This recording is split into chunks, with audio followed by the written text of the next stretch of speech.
To the student, you are beginning to learn an art that is second only to painting and sculpturing. A true taxidermist must be an artist. His work is truly an art and differs from others in that one may learn it by carefully following the instructions, and in a reasonable time the student will be able to mount specimens fit for a place in any museum. The student must secure his or her own specimens. The collecting of birds is an interesting part of taxidermy. You will become familiar with your own neighborhood and will know where to go to secure the finest specimens of various birds. Shoot them easy. Take a sharp scalpel or knife and make an incision in the skin from the middle of the breastbone entirely to, but not through the anal opening.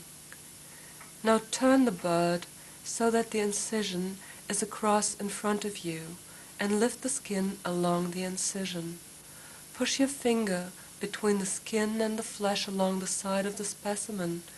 With a scissors or scalpel, cut out tissue that refuses to separate easily.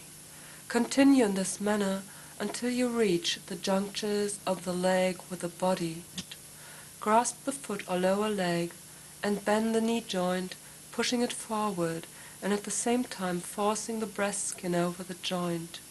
Disconnect this knee joint, leaving the thigh on the body. Now turn the bird around and perform the same operation on the other leg. Holding the base of the tail between your thumb and forefinger, bend the tail back and you will be able to see the roots of the feathers.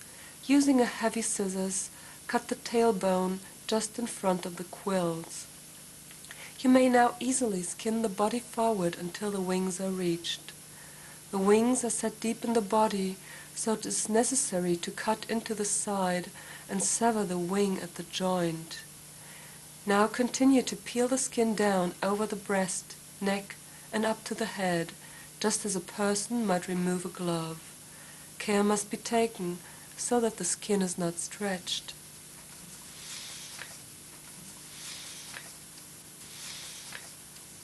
Remove all the muscles and flesh from the leg bones using a scalpel, bone scraper, and scissors.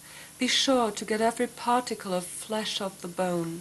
When removing the flesh from the leg bones, just enough of the muscle or cartilage between the joints should be left to keep the leg bones from becoming separated. After the flesh is removed, the skin can be drawn back over the bone. On small birds, the outer segment of the wing can be preserved by injecting 37% formaldehyde into the outer wing with a hypodermic syringe and needle. Inject the solution at a number of places along the outer wing section on both the top and bottom. About 5 to 10 cubic centimeters will be needed for each wing. Be careful, formaldehyde will dry out the skin if it touches your hands. Attaching the leg wires is a very important step, and the success of your work depends largely on how well it is done. The legs must be attached at exactly the right place, or else the specimen will not present a natural appearance. Many taxidermists have a tendency to attach the legs too far to the rear. Avoid this.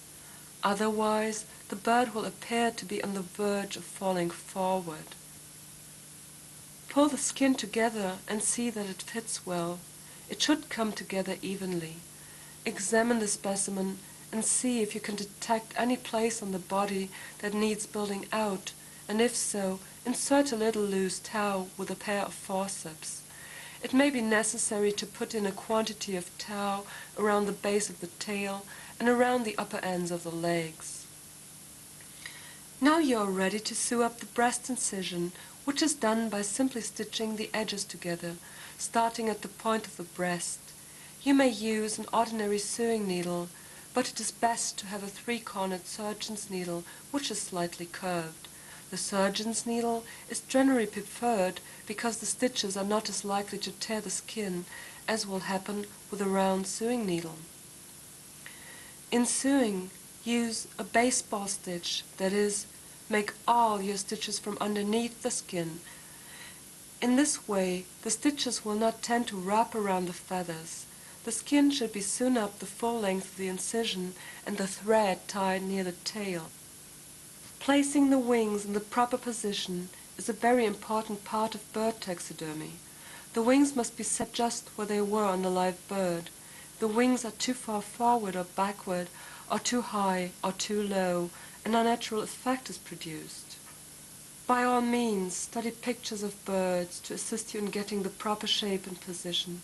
It requires an artistic eye and much patience to arrange the bird in a natural attitude. You must now do the finishing, which means shaping the bird into a lifelike pose. Stand back from your specimen and occasionally look it over and try to improve its appearance. Continue to do this until you are satisfied that it is in a natural position. You cannot give too much time and attention to this part of the work. It is really interesting to develop an unshapely specimen into one of beauty and symmetry.